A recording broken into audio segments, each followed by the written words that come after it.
누가복음 23장 32절부터 함께 봅니다. 또 다른 두 행악자도 사형을 받게 되어 예수와 함께 끌려가니라. 해골이라 하는 곳에 이르러 거기서 예수를 십자가에 못 박고 두 행악자도 그렇게 하니 하나는 우편에 하나는 좌편에 있더라. 이에 예수께서 이르시되 아버지 저들을 사하여 주옵소서. 자기들이 하는 것을 알지 못함이니이다 하시더라. 그들이 그의 옷을 나눠 제비 뽑을새 백성은 서서 구경하는데 관리들은 비웃어 이르되 저가 남을 구원하였으니 만일 하나님이 택하신 자 그리스도이면 자신도 구원할지어다 하고 군인들도 희롱하면서 나와 신포도주를 주며 이르되 내가 만일 유대인의 왕이면 내가 너를 구원하리라 하니라. 그의 위에 이는 유대인의 왕이라 쓴 패가 있더라. 아멘. 마태복음 6장 14절 15절 함께 읽겠습니다. 너희가 사람의 잘못을 용서하면 너희 하늘 아버지께서도 너희 잘못을 용서하시려니와 너희가 사람의 잘못을 용서하지 아니하면 너희 아버지께서도 너희 잘못을 용서하지 아니하시리라. 아멘. 예수님 공생의 사역의 첫 마디 말씀이 회개하라입니다. 회개하라. 하나님의 나라가 가까이 왔다. 이 말씀은 예수님께서 이 땅에 오셔서 우리에게 전해주신 최초의 선포라고 할 수 있습니다.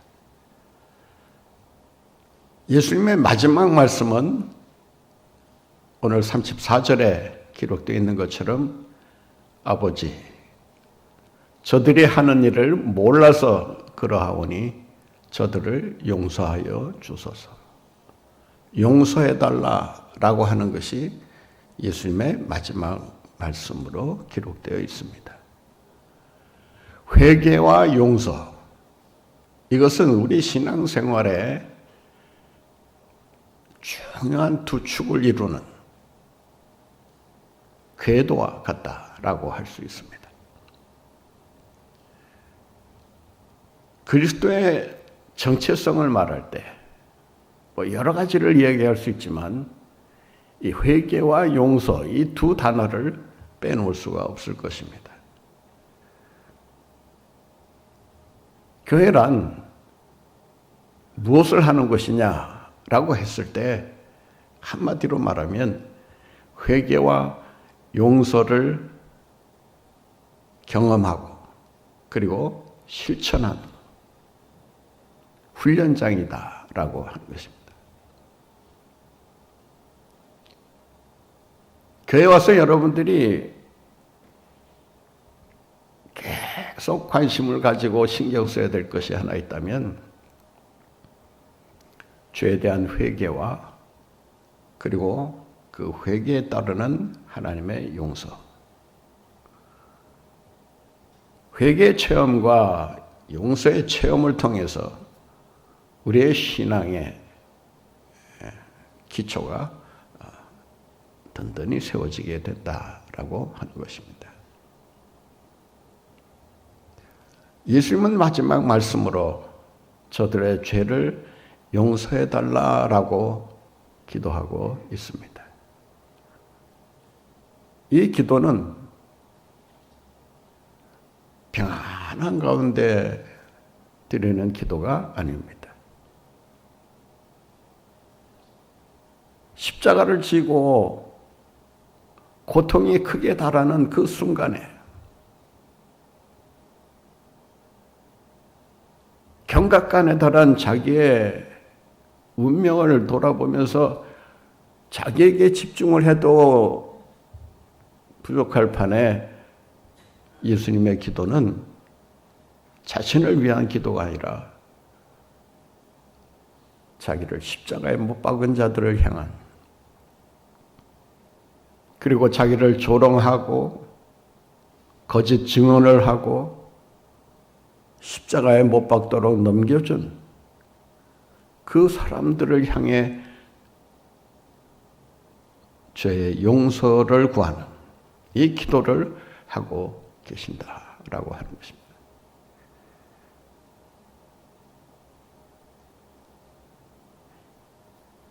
예수님의 이 기도는 우리가 본받아야 될 기도의 모범이라고 할 수 있습니다.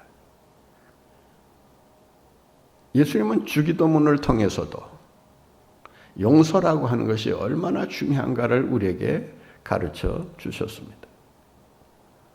예수님의 주기도문을 보면 6가지 간구로 되어 있습니다. 일용할 양식을 주옵소서. 당신의 이름이 거룩히 여김을 받으옵소서. 하늘에서 이루어진 뜻이 땅에서 이루어지게 하소서. 이러한 간구에 이어서 예수님께서 결론적으로 주기도문을 용서로 마무리하고 있다는 것입니다. 용서가 얼마나 중요한가 하면 용서치 않으면 나도 용서치 않겠다라고 주님께서 말씀하고 있습니다. 용서치 않겠다는 것처럼 두려운 말씀이 어디 있습니까? 내가 가만두지 않을 거야. 쫓아가서 반드시 복수하고 말 거야. 가만두나 봐라. 용서치 않는 것이 얼마나 우리의 관계를 불편하게 하고 힘들게 하는지 알 수가 없습니다. 인간과의 관계뿐만 아니라 하나님과의 관계 역시도 용서가 안 될 때 그 관계는 끊어지고 만다는 사실을 우리에게 주기도문을 통해서 그리고 마지막 말씀을 통해서 우리에게 가르쳐주고 계시는 것입니다. 예수님의 이 마지막 용서의 기도를 살펴보면 아버지라고 하나님의 이름을 부릅니다. 고통이 가중되고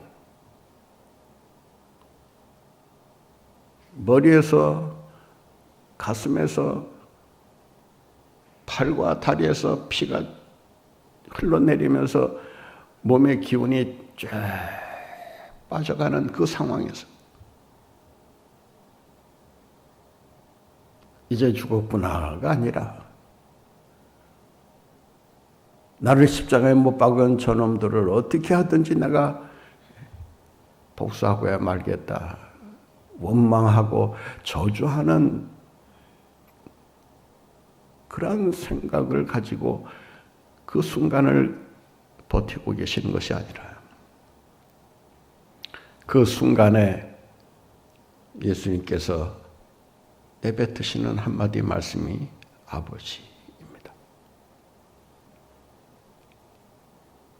아무리 극한 고통 속에 우리가 놓여 있다 할지라도 아버지에 대한 이 신뢰를 결코 잃어버려서는 안 된다라고 하는 것입니다.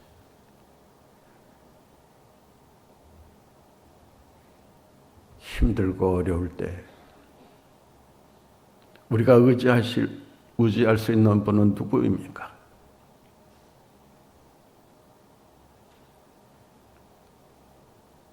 물론 그러한 순간이 찾아올 때 하나님에 대한 원망이 나갈 수도 있고 또 하나님의 존재에 대한 의심을 우리가 깊이 가질 수도 있고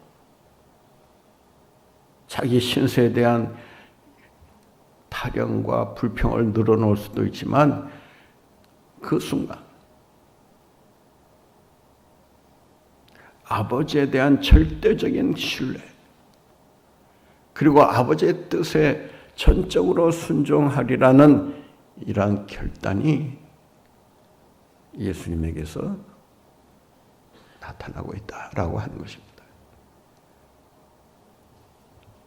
여러분, 아무리 이해되지 않는 일을 만난다 하더라도 혼자의 힘으로 감당하기 어려운 시련과 역경을 만난다 할지라도 하나님이 내게 이룰 수 있어라고 울부짖고 싶은 그런 참담한 상황에 처하더라도 우리가 잊지 말아야 할 것은 주님은 나와 함께 하신다. 주님은 반드시 이 결과를 선으로 바꾸어 주실 것이다. 반드시 복을 주실 것이다. 반드시 문제 해결을 해 주실 것이다. 내 이 아픔을 주님께서 치료해 주실 것이다. 낫게 하실 것이다. 라고 하는 이 확신을 우리가 가지고 나가야 한다라고 하는 것입니다. 왜냐하면 용서는 사람이 하는 것이 아니라 하나님이 하시는 것이기 때문에 그렇습니다. 용서라는 이 살라라고 하는 동사는 하나님께서 용서하실 때만 사용하는 단어입니다. 히브리어는 그 언어 자체가 하나님을 향한 언어와 인간을 향한 언어를 달리 사용합니다.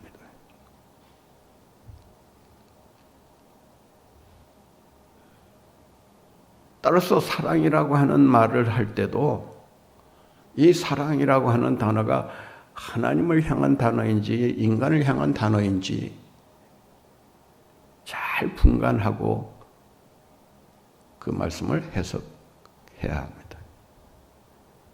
이 살라라고 하는 동사는 하나님께서 용서하실 때만 사용하는 특별한 단어입니다. 인간은 용서하는 게 아니에요. 우리는 그저 뭐 잘못한 일이 있으면 용서받아야 된다, 용서해야 된다. 이 용서라는 말을 뭐 다른 용어로 또 사용할 그런 단어가 없다 보니까 그냥 용서라는 말로 우리가 상황을 다 우리가 풀이합니다마는 용서란 단어는 하나님이 하실 때만 용서해요. 우리가 끝까지 하나님을 신뢰하고 하나님을 붙들어야 하는 이유가 어디에 있느냐? 바로 용서는 하나님으로부터 오는 것이기 때문에 그렇다라고 하는 것입니다.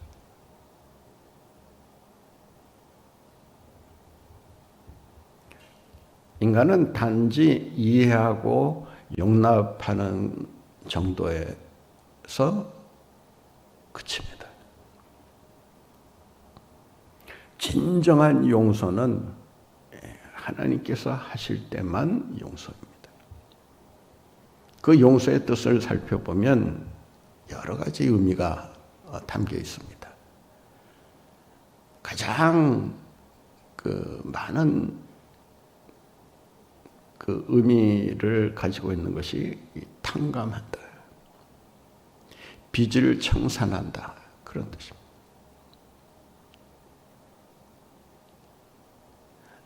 빚이 있는 한 그 빚으로 인해서 근심이 떠나질 않을 것이에요. 그것 때문에 마음의 고통이 순간순간 우리를 괴롭힐 수 있습니다. 빚을 청산하는 순간 빚으로부터 자유를 얻고 우리가 환호성을 지르는 것처럼 용서라고 하는 것도 하나님의 용서를 통해서 우리의 모든 죄가 탕감받았다라고 하는 확신이 들 때 우리는 그 용서의 기쁨을 소리 높여 외칠 수가 있게 되는 것입니다. 뿐만 아니라 이 살라라고 하는 용서라는 단어는 잊어버린다, 도말해버린다, 멀리 옮긴다, 그런 뜻입니다. 성경에 보면 동이 서에서 먼 것처럼 너의 죄를 멀리 옮겨버리시겠다.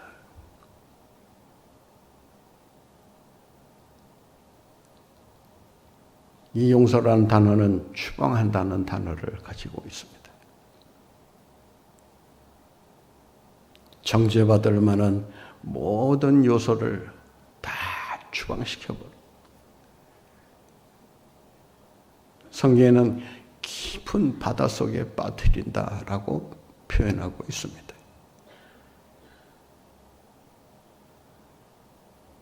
주님은 우리의 죄를 용서하실 때 그 용서의 한계가 정해져 있지 않다라고 하는 것입니다.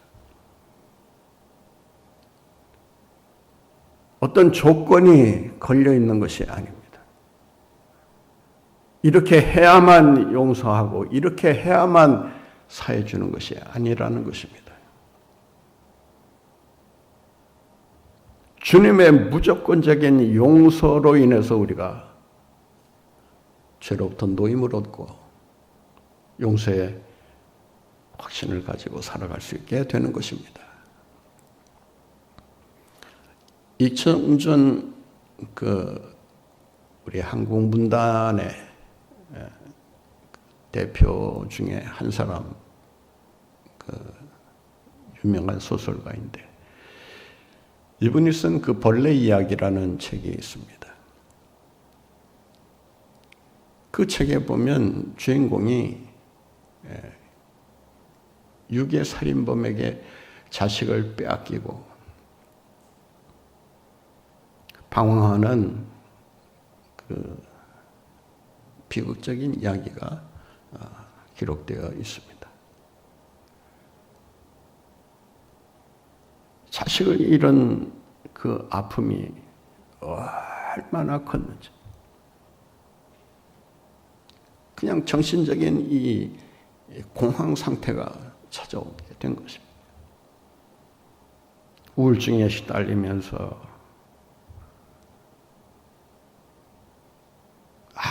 아무것도 의지할 것이 없어진 이 세상에 대한 원망, 그리고 자기의 자식을 뺏어간 그 유괴 살인범에 대한 그 저주를 퍼부으면서 하루하루 술로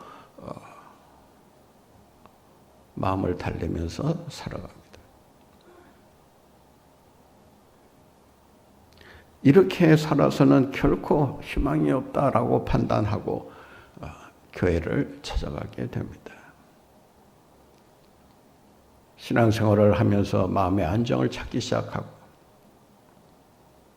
목사님의 설교를 통해서 진정한 용서라고 하는 것이 무엇인가를 조금씩 배워갑니다. 마음에 이제는 유괴 살인범을 용서해 줘야 되겠다라고 하는 그런 기특한 마음이 생기게 됩니다. 그래서 기도하면서 유괴 살인범을 만났을 때 저주를 퍼붓지 않고 원망하지 않고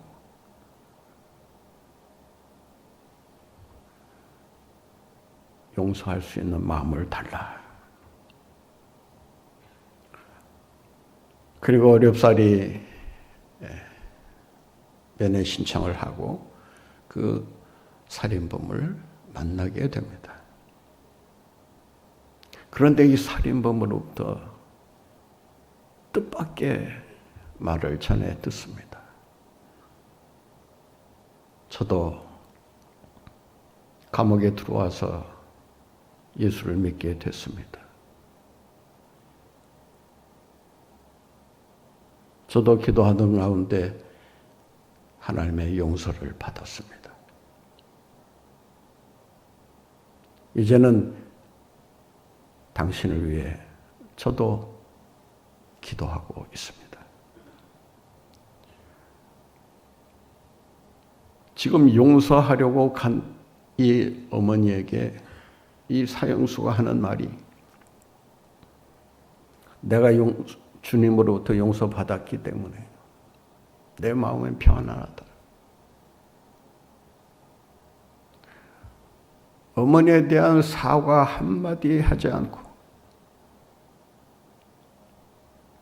자기는 예수님에게 기도해서 용서받았다는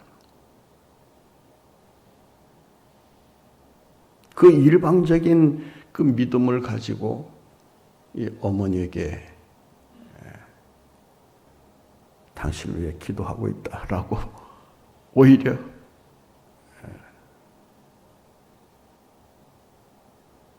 어머니를 위로하는 듯한 말을 했다고 합니다. 이 말을 들은 이 어머니가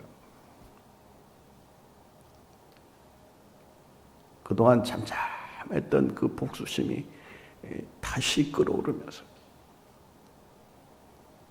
내가 용서하지 않았는데 누가 당신을 용서했다고 하느냐? 내가 용서하기도 전에 도대체 누가 먼저 용서했다는 말이냐라고 하면서 울부짖고 그 자리를 박차고 뛰쳐나옵니다.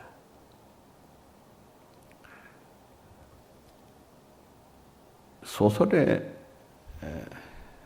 불과한 이야기이기 때문에 그 용서라고 하는 기독교가 말하는 용서라는 것을 깊이 다루지는 못했다라는 생각을 하게 됩니다. 자칫 용서에 대한 다른 이해를 하도록 그 소설이 그런 식으로 표현한 것이 아닌가라는 생각을 하기도 합니다. 그러나 중요한 것은 용서는 누가 하는 것이냐라고 하는 것입니다. 피해를 입은 그 피해자가 용서해야만 그것이 용서냐?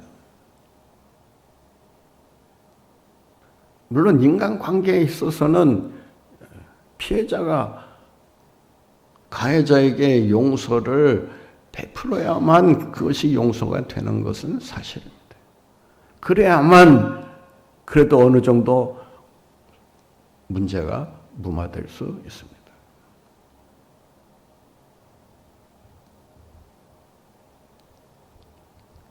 이 소설 이야기는 어디서 한 번쯤 들어본 이야기죠. 영화 밀양이라는 그 영화에서 이 이청준 소설의 이 벌레 이야기를 자세하게 그려주고 있습니다. 용서는 누가 하는 것이냐? 여러분, 용서는 우리 주님이 하시는 줄로 믿습니다. 내가 용서받았기에 우리는 그 용서를 실천하며 살아가야 하는 것입니다. 십자가의 삶, 그리스도인의 사명. 이 주제로 우리가 한 주간 새벽 기도회를 지키려고 합니다. 십자가의 삶, 그리스도인의 사명이 뭐냐? 용서의 사명이라고 하는 것입니다. 오늘 하루, 뭐 매일이 아니더라도 오늘 하루만이라도 정말 진정한 용서를 실천하며 살아갈 수 있다면 오늘 하루는 그야말로 여러분의 인생에 있어서 가장 축복된 날이, 은혜로운 날이 될 줄로 믿습니다. 여러분 다른 거 생각하지 마세요. 오늘 하루 종일 여러분 용서를, 이 단어를 붙잡고 그 용서의 사명을 감당하기 위해 최선을 다하면 하나님께서 여러분에게 용서할 마음을 풍성하게 해주시고 그 용서를 통해서 사람과의 새로운 인간관계가 그리고 하나님과의 새로운 관계가 맺어지는 이러한 축복이 함께 하실 줄로 믿습니다. 오늘 기도를 보면 주님은 이렇게 기도합니다. 아버지, 아버지. 보세요. 34절. 예수께서 이르시되 아버지 저들을 사하여 주옵소서. 여기서 말하는 저들은 누굽니까? 여기서 말하는 저들은 누구예요? 이 저들 가운데는 빌라도도 포함되어 있을 것입니다. 또 가야바 제사장도 포함되어 있을 것입니다. 당시 권력자들, 종교 지도자들, 또 무지몽매한 백성들, 십자가에 못 박으라고 소리쳤던 그 군중들, 창으로 예수님의 옆구리를 찔러 피를 쏟아내게 만든 군인들,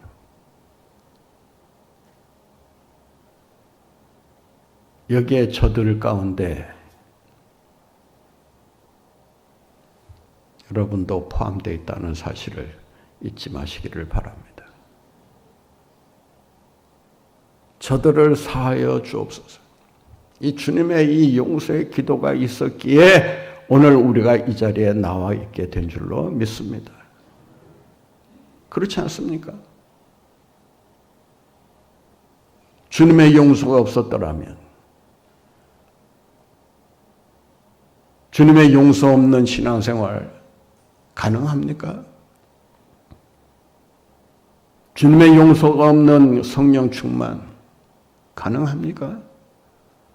주님의 용서가 없는 봉사생활 무슨 의미가 있습니까?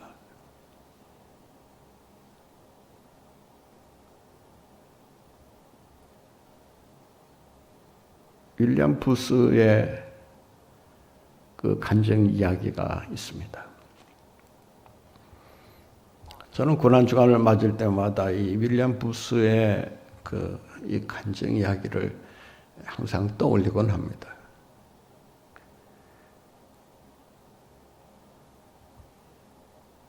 이 구세군의 창시자 아닙니까?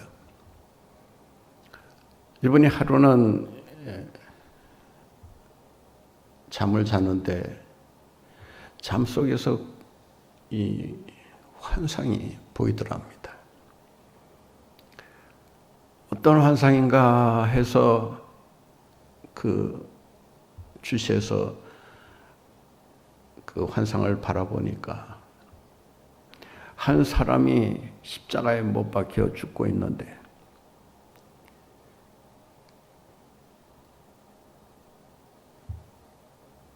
낯선 한 사람이 사다리를 놓고 십자가에 올라가 이 망치로 이 대못을 그 손에 꽝꽝 하고 박더랍니다. 그래서 잠에 취해 있었던 상황이지만 그 광경이 너무 끔찍해서요. 그 사다리를 타고 올라가는 그 형집행하는 사람을 향해서 안 돼! 이런 못된 놈이 있나? 이런 썩어 빠질 놈이 있나? 당장 내려오지 못해! 소리치고 그냥 끌어내리려고 자기가 막 발버둥을 치는데 손이 닿지 않더래요.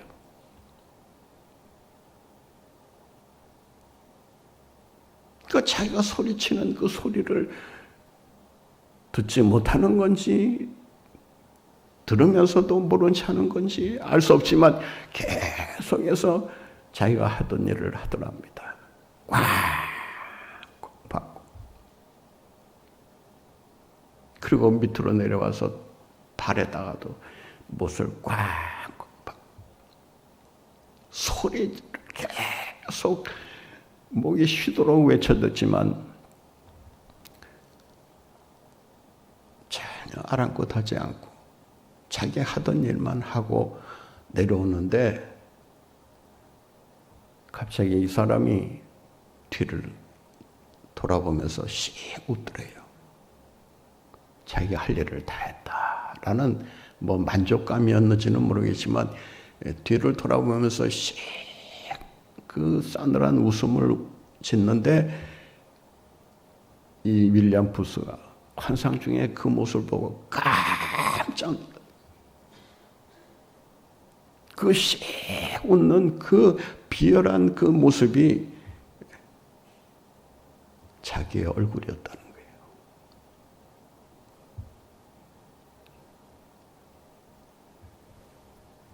그제서야 소리치게 놀라서 그냥 벌떡 일어나 무릎을 꿇고 회개의 기도를 드렸다고 합니다. 저 원수 같은 놈이 바로 나였습니다. 예수님의 대적자가 바로 나였습니다. 주님은 저들을 위해 용서의 기도를 하고 계십니다. 사랑하는 성도 여러분, 예수님은 용서를 통해서 징후를 단하십니다. 이 단은 끈을 따냅니다. 십자가는 여기에서 모든 징후는 끝난다라고 하는 선언입니다. 여기에서 모든 정죄는 끝난다. 사랑하는 성도 여러분, 이 주님의 용서의 기도 마음에 새기며 용서의 사명을 여러분의 삶을 통해 실천해 나가는 가운데 징후의 관계가 끝나고 정죄의 관계가 끝나고 복수의 관계가 끝나고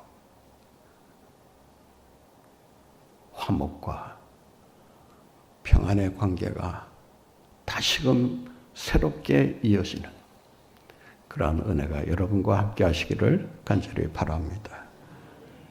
주님은 우리를 향해 지금 이 시간도 부르짖고 계십니다. 사하여 주옵소서라는 이 단어는 진행형입니다. 그 순간만 기도하신 것이 아니라 이 기도는 2000년이 지난 오늘에도 여전히 이 기도는 우리를 위해 기도가 들려지고 있다. 주 안에서 참된 용서를 경험할 뿐만 아니라 용서를 실천하는 이러한 사명자로 주의 손에 귀하게 쓰임받는 여러분들 모두가 되시기를 바랍니다.